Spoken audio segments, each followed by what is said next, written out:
भगवते वासुदेवाय। पञ्चदशोऽध्यायो श्रीसुतोवाच। सुत कहन्ति तोष मने शुणि सकल मुनिजने। एमନ୍ତ राजार वचन शुणि अर्जुन खेद मन। जेते कहिले धर्मसुत शकुन देखि विपरीत। कृष्ण वियोगे खेद मन स्वभावे शोकित बदन। तेज प्रताप दूरे गला जीवन थाउ देह मला। शोके कम्पई कळे बर बदनु न स्फुरे उतर। लोचने देइबे निकर शोक संहरि वीर बर। शोके क्षीण जे कळे बर बाक्य न स्फुरे शोक भर। सखा सदृश नंद बळा सारथी पणे रथे थिला। ए आदि जेते कृष्ण गुण सुमरी कांदे पुण पुण। राजांकु चाहि मन खेदे कहई शोक गद गदे। अर्जुन उवाच सन्देश शृण नरनाथ कृष्णे मु होइली वञ्चित। मोर जीवन बन्धु हरि तार वियोगे हत शिरी। विषय शरीर मोहर देख प्रत्यक्ष नृपवर। जेतेक प्रताप मोहर देवदानवे अगोचर। तेजसे कृष्ण संगे गला जीवन थाउ देह मला। तार वियोग क्षण मात्रे शोक पूरित निज गात्रे। जेते अप्रिय दर्शन देख कुण्ठित मो जीवन। मरण काले प्राणी जेने संभ्रमे कुण्ठित वचने। जाहार पादे आश्रे करी निज गांडीव करे धरी। द्रुपद गृहे राजा मेळे विवाद स्वयंवर काळे। जेते मिलिले राजपुत्रे कन्या लभन्ते लोभचिते। कन्या लभिबा काळे गोळ जेसने समुद्र उल्लोळ। हेळे ताहांक तेज हरि लाख बिन्धि मु नेली नारी। पशु मारणे जार संगे गाण्डव बने क्रीडा रंगे। पशु मारणे जार संगे खाण्डव बने क्रीडा रंगे।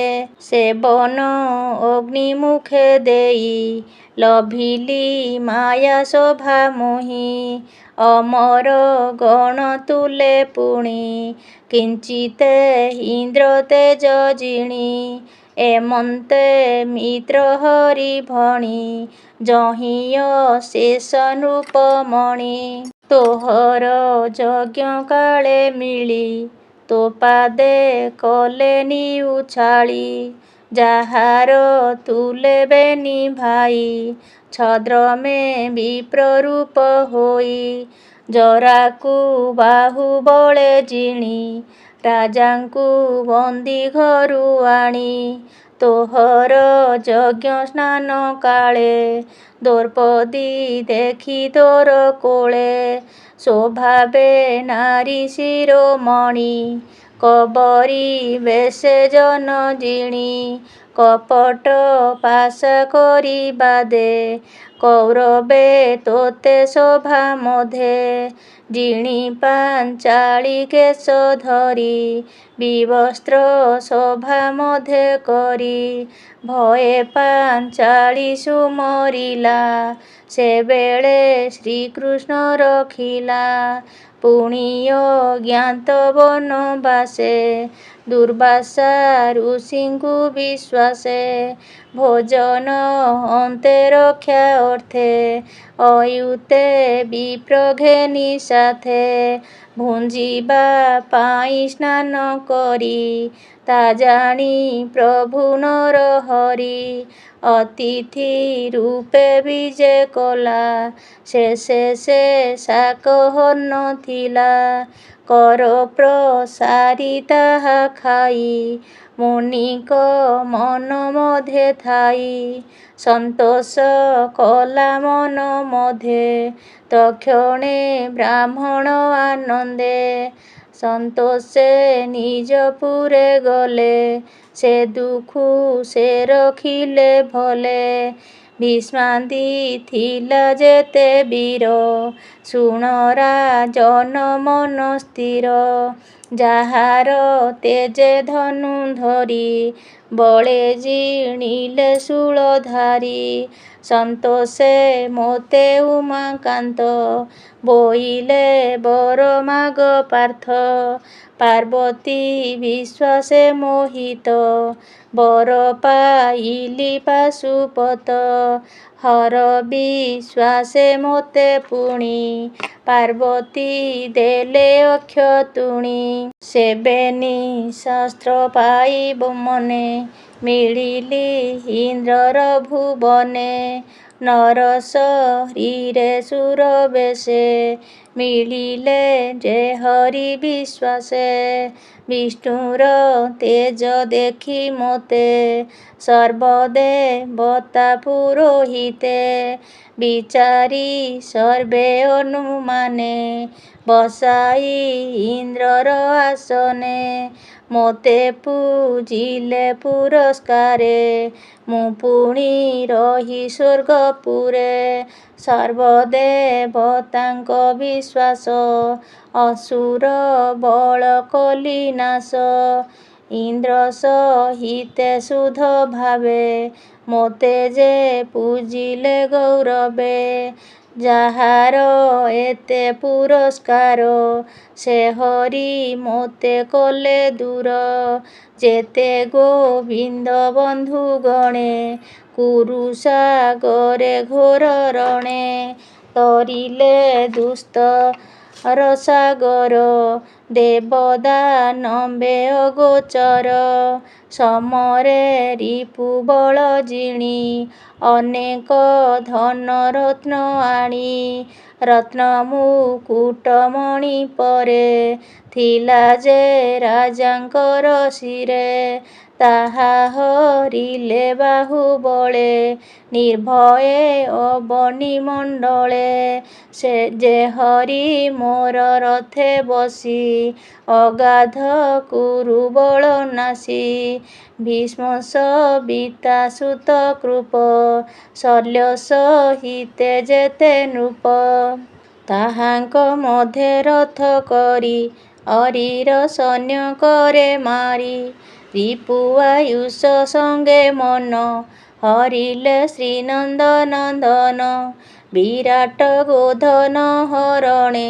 ମହାଦୁସ୍ତର ଘୋର ରଣେ। ସେ କୁରୁ ଦୁସ୍ତର ସାଗରେ। ଭୀଷ୍ମ ସହିତେ ଯେତେ ବୀରେ। ଅମୋଘ ସରୋବର ସନ୍ତି। ଦେବଦାନବେ ନାହିଁ ଭ୍ରାନ୍ତି। ଯାର ଶରଣ ଆଶ୍ରେ କରି। ତାହାଙ୍କ ବଳ ଦର୍ପ ହରି। ଗୋଧନ ନେଲି ନିଜପୁର। ସେ ହରି ମୋତେ କଲେ ଦୂର। ଯାର ମହିମା ଏ ସଂସାରେ। ଭଜିଣ ନିସ୍ତରନ୍ତି ନରେ। ସ୍ୱଭାବେ ସେ ଯେ ସତ୍ୟବ୍ରତ। ସଂଗ୍ରାମେ ଥିଲା ଭୂମିଗତ। ଯାହାର ପାଦ ପଦ୍ମ ଚିତେ। ଜ୍ଞାନୀ ଯେ ଭଜୁଥାନ୍ତି ନିର୍ତ୍ୱେ। ମହାରଥୀଙ୍କ ଚିତେ ଯାଇ। ପ୍ରବେଶ କଲେ ଭାବଗ୍ରାହୀ। ନୟନେ ମୋ ରୂପ ଦେଖନ୍ତି। ଦେଖନ୍ତେ କେହି ନ ମାରନ୍ତି। ସେ କୃଷ୍ଣ ବସି ମୋର ପାଶେ। ଶୋଭିତ ଶୁକ୍ଳ ମନ୍ଦହାସେ। ଆନନ୍ଦେ କରେ କର ଧରି ବିବିଧ ହାସ୍ୟ ହାସ୍ୟ ଆନନ୍ଦେ କରେ କର ଧରି ବିବିଧ ହାସ୍ୟ ହାସ୍ୟ କରି। ହେ ପାର୍ଥ ହେ ଅର୍ଜୁନ ସଖେ କୁରୁ ନନ୍ଦନ ମନ ଦୁଃଖେ ତାହାର ଗୁଣ କର୍ମ ଯେତେ କହନ୍ତି ମୋହର ଅଗ୍ରତେ। ଶୟନ ଆସନ ଭୋଜନେ ମୋହି ଯେ ତାଙ୍କ ସନ୍ନିଧାନେ ସଙ୍ଗେ ବି ହରିଦାସ ପଣେ ରାତ୍ରରେ କରେ ପ୍ରହାରଣେ। ସେ ଅପରାଧ ମୋର ହରି ନଘେନି ସ୍ନେହ ଚିତ୍ତେ ଭରି ସଖୀର ସଖୀ ଯେହ୍ନେ ସହେ ପିତା ମାତାଙ୍କୁ ଯେହ୍ନେ ପୋଏ। ନୃପେନ୍ଦ୍ର ଶୁଣ ମୋର ବାଣୀ ମୋତେ ଠକିଲେ ଚକ୍ରପାଣି ମୋହର ପ୍ରିୟ ସଖା ହରି ନଘେନି ସ୍ନେହ ଚିତ୍ତେ ଭରି।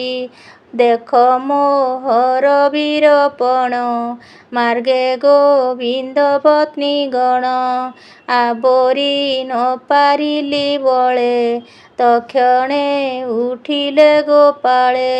ସେହି ଗାଣ୍ଡିବ ଧନୁ ମୋର ସେହି ଅକ୍ଷୟ ତୃଣଭାର ସେହି ବିମାନ ଅଶ୍ୱ ଦେଖ କ୍ଷଣକେ ହୋଇଲି ନିରେଖ। ଯାହାର ତେଜେ ନୃପ ଗଣେ ନମନ୍ତି ମୋହର ଚରଣେ ତାର ବିୟୋଗେ ତନୁ କ୍ଷୀଣ ଦିଗ ଦିଶନ୍ତି ମୋତେ ଶୂନ୍ୟ। ସେ ପ୍ରାଣନାଥର ବିୟୋଗେ ଭସ୍ମ ଯେ ସ୍ନେହ ବିର୍ଭାଗେ କୁହୁକ ସୁଦୃଷ୍ଟିରୁ ପାତ୍ରେ ପ୍ରତ୍ୟକ୍ଷ ନୋହି ନିଜ ନେତ୍ରେ। ଶୁଣ ହେ ନୃପ ସୁଧ ଚେତା ବନ୍ଧୁ ବାନ୍ଧବଙ୍କର ବାର୍ତ୍ତା ଅପରେ ଯେତେ ଯଦୁକୂଳେ ନିଶ୍ଚିନ୍ତେ ଥିଲେ କୁଶସ୍ଥଳେ।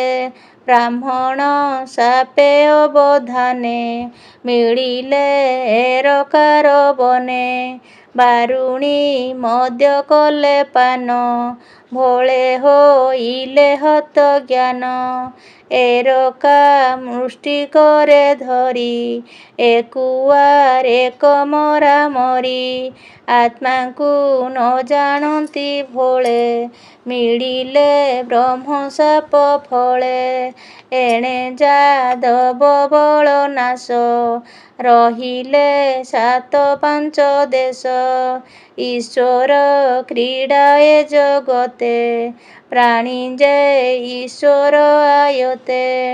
ମାରନ୍ତି ଏକୁଆରେ ବଳେ ଜଳ ଜନ୍ତୁଙ୍କୁ ଯେହ୍ନେ ଜଳେ ନିର୍ଭଳ ଜନ୍ତୁକୁ ଗିଳନ୍ତି ନିଜ ମରଣ ନ ଜାଣନ୍ତି। ଦୁର୍ଜନ ପ୍ରାଣୀ ଏ ସକଳେ ଦର୍ପ ହରନ୍ତି ତାର ହେଳେ।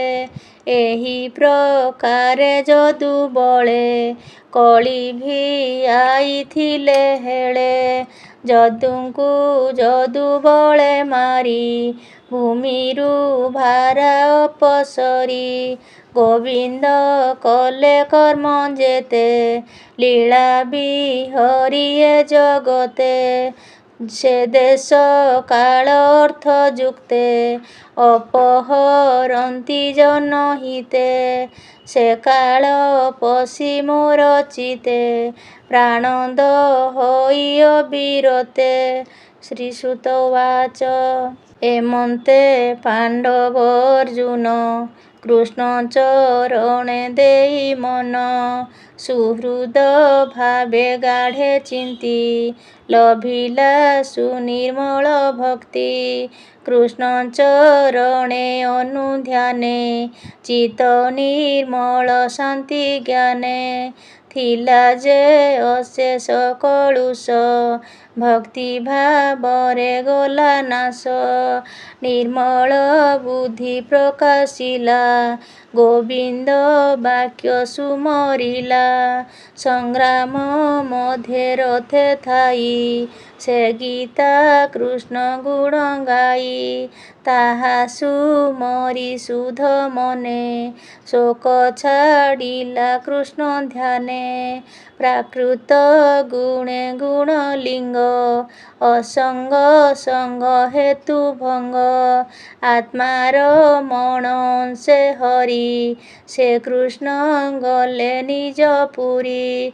ଅର୍ଜୁନ ମୁଖୁ ବାକ୍ୟ ଶୁଣି, ନିର୍ବେଦ ନୃପ ଚୂଡ଼ାମଣି।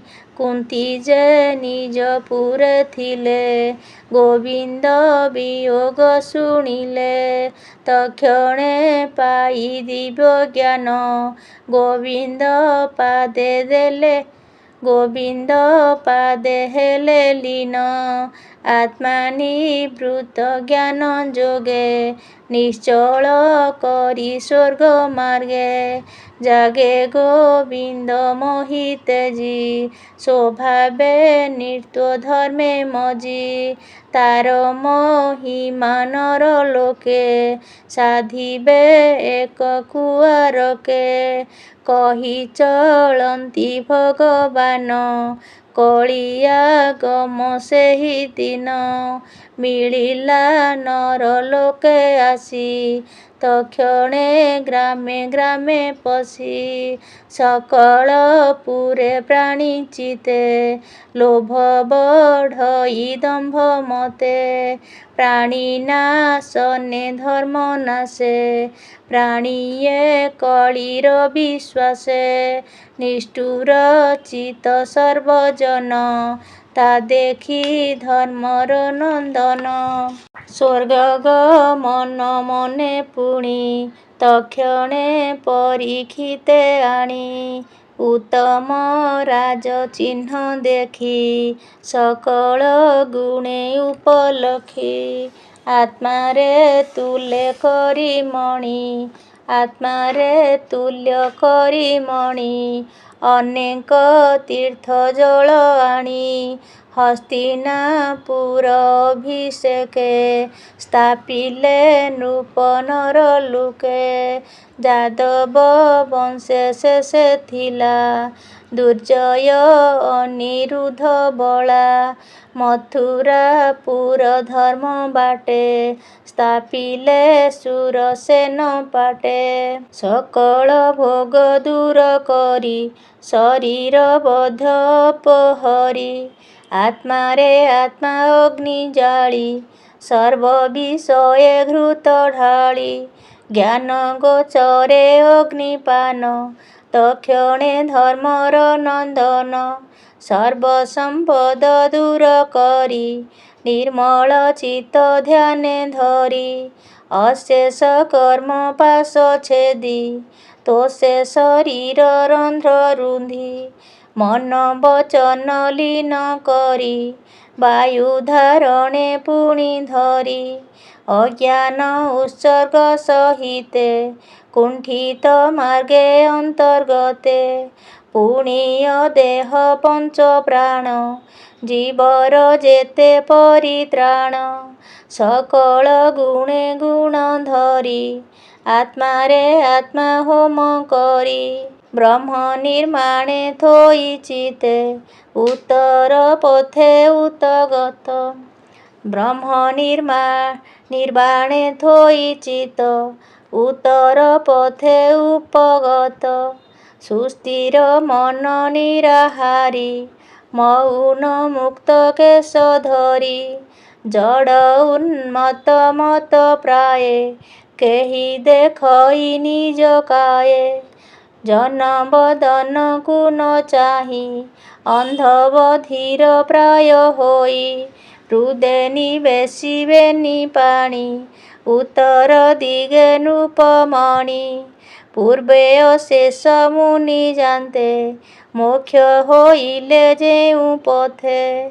ପରମ ବ୍ରହ୍ମ ଚିନ୍ତା କରି, ପ୍ରସ୍ଥାନ ସ୍ୱର୍ଗ ପଥ ହେରି। ପଥେ ଚଳନ୍ତି ଚାରି ଭାଇ, ରାଜାର ଅନୁରୂପ ହୋଇ। ପ୍ରଜାଙ୍କୁ କରି ଆଲିଙ୍ଗନ, ହରଷ କରି ସର୍ବଜନ। ସେ ସାଧୁ ଶାନ୍ତ ସତ୍ୟ ଗୁଣୀ, ଆତ୍ମାର ଅନ୍ତର୍ଗତେ ଜାଣି। ମନ ନିବେଶି କୃଷ୍ଣ ପାଦେ, କୃଷ୍ଣର ଭକ୍ତି ଅପ୍ରମାଦେ। ନିର୍ମଳ ଚିତ୍ତ ତାହାଙ୍କର, ଗୋବିନ୍ଦ ପାଦେ କରି ସାର। କୃଷ୍ଣ ଚରଣେ ଚିତ୍ତ ଦେଲେ, ପରମ ଗତି ସେ ଲଭିଲେ। ବିଦୁର ଥିଲେ ବନବାସେ, ପ୍ରଭାସ ତୀର୍ଥେ ମୋକ୍ଷ ଆସେ। ଗୋବିନ୍ଦ ଚରଣେ ନିଶ୍ଚଳେ, ପ୍ରାଣ ଛାଡ଼ିଲେ ଯୋଗ ବଳେ। ପିତୃଗଣଙ୍କ ମଧ୍ୟେ ମିଶି, ନକ୍ଷତ୍ର ମଧ୍ୟେ ଯେହ୍ନେ ଶଶି। ନିଜ ଭୁବନେ ବିଜେ କଲେ, ବ୍ରାହ୍ମଣ ଶାପୁ ନିସ୍ତରିଲେ। ତକ୍ଷଣେ ଦ୍ରୁପଦକୁ ମାରି, ଭର୍ତ୍ତାର ପଥ ଅନୁସରି। କହନ୍ତି ସୁତ ଶୁଦ୍ଧଚିତ୍ତେ, ସର୍ବମୁନିଙ୍କ ମଧ୍ୟଗତେ। ଶ୍ରୀସୁତ ଉବାଚ। ଏବେ ହୋ ଶୁଣ ବିପ୍ରଜନେ, କୃଷ୍ଣ ମହିମା ଶୁଦ୍ଧ ମନେ। ଗୋବିନ୍ଦ ଚରଣ କମଳେ, ପଣ୍ଡୁ କୁମର ଭାବ ଭଳେ। ସଂସାର ମାୟା ଦୂର କଲେ, ଜଗତ ଜନ ନିସ୍ତରିଲେ।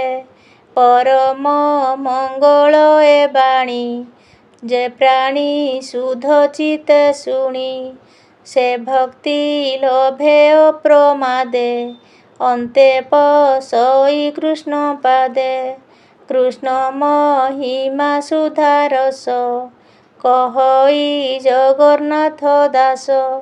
ଇତି ଶ୍ରୀମଦ୍ଭାଗବତେ ମହାପୁରାଣେ ପାରମହଂସ ସଂହିତାୟାଂ ବୈୟାସିକ୍ୟାଂ ପ୍ରଥମ ସ୍କନ୍ଧେ ପାଣ୍ଡବ ହିମାଚଳ ଗମନେ ନାମ ପଞ୍ଚଦଶୋऽଧ୍ୟାୟଃ।